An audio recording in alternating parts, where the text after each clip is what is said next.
Good morning, good afternoon, whatever it is, wherever you are. It's me again, Jen. Hello! And it is Friday. Woo! And it is the 4th of December, and we are creeping towards the end of 2020.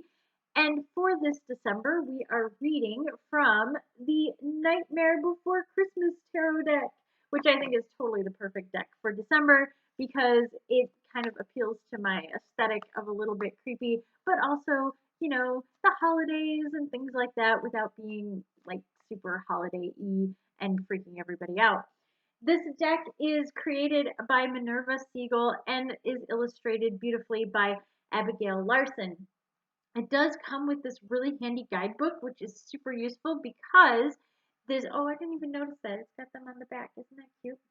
It's super useful because the suits and some of the names of the cards are a little bit different than a standard tarot deck, so you might need to refer to the book just to kind of get an idea of what card you're dealing with.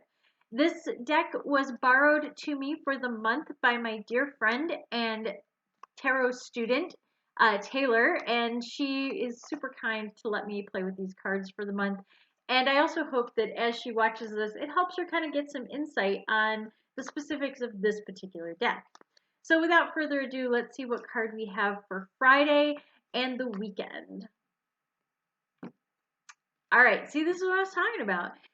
This is the Two of Needles, and needles in this particular deck are representative of the swords. So there are no swords, but there are the needles, which I think is totally appropriate. Those are still sharp and can cause some serious damage.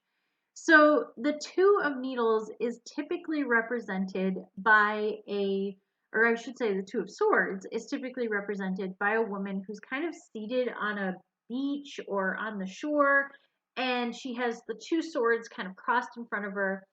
And this is indicative of kind of feeling like things are not going so hot, but you don't feel like there's a good way out of it.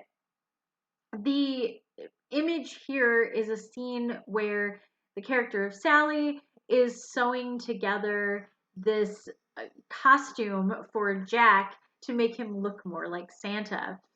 And I feel like this is very much representative of what the Two of Swords, or in this case, Two of Needles, is all about.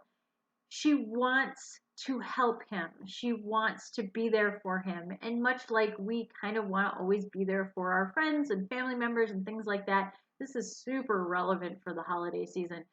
We want to be there for people. We want to, be on the same level with them. But a lot of times we don't see eye to eye. Ha, needles, eyes. Anyway, puns abound. And so here she is. She's sewing this thing.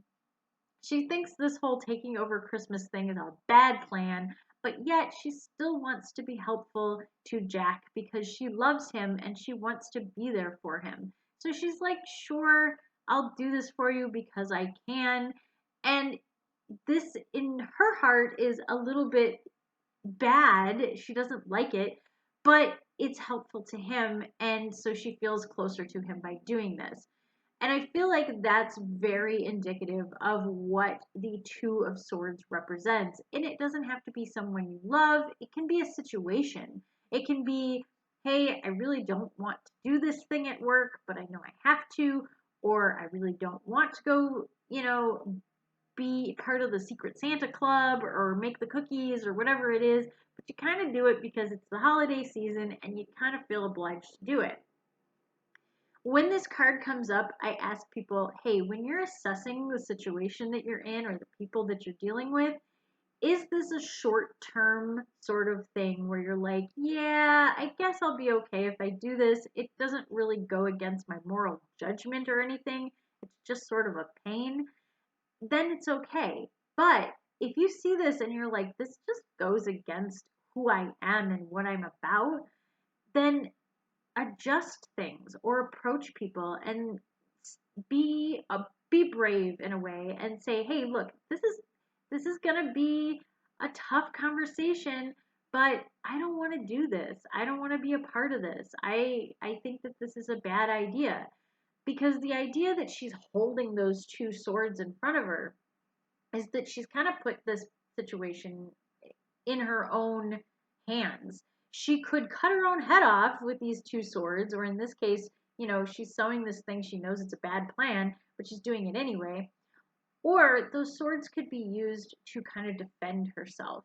So when you see the usual two of swords, think of, what are you doing with those two swords? Are you going to cut your own head off, or are you going to defend yourself?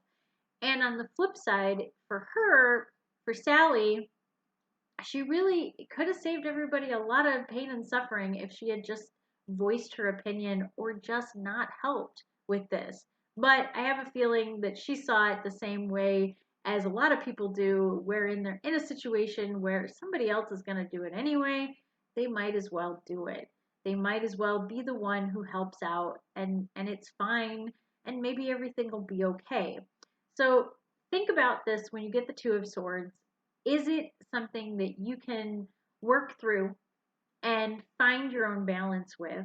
Or is it something that you need to stand up and voice your opinion on it in order to bring back your strength and bring back your kind of pull on the universe a little bit? So I do like this as a representation of this, of the typical card. I also feel like it really embodies that feeling, the emotion behind it, of sometimes you just feel like you have to do something whether or not you want to. And that's where she's at.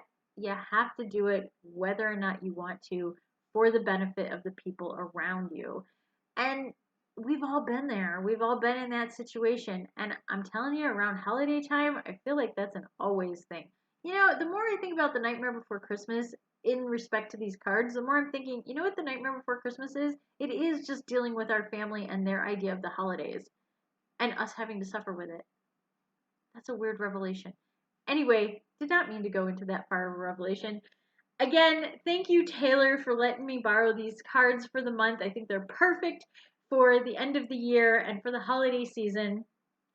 As I've been saying, if you are interested in a reading, or if you're interested in any of the stuff that I do with tarot or any other crazy things, check out the links in the description below for my website to book a reading for the new year or anything else that I do, crazy stuff.